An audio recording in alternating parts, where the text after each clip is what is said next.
نبی صلی اللہ علیہ وسلم نے مشرکین مکہ سے کہا لا الہ الا اللہ، اللہ کے سوا کوئی معبود نہیں ہے۔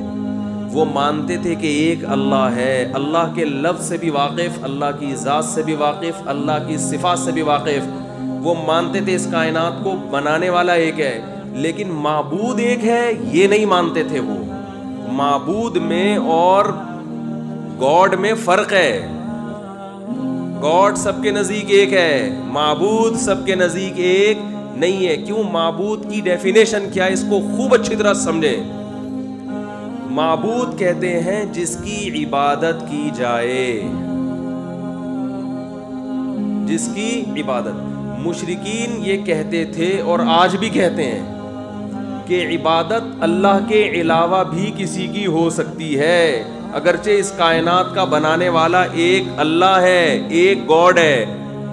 ہندو کہتے ہیں نا بھگوان صرف ایک ہے، لیکن عبادت ان پتھروں کے بنے ہوئے بتوں کی بھی کرتے ہیں وہ۔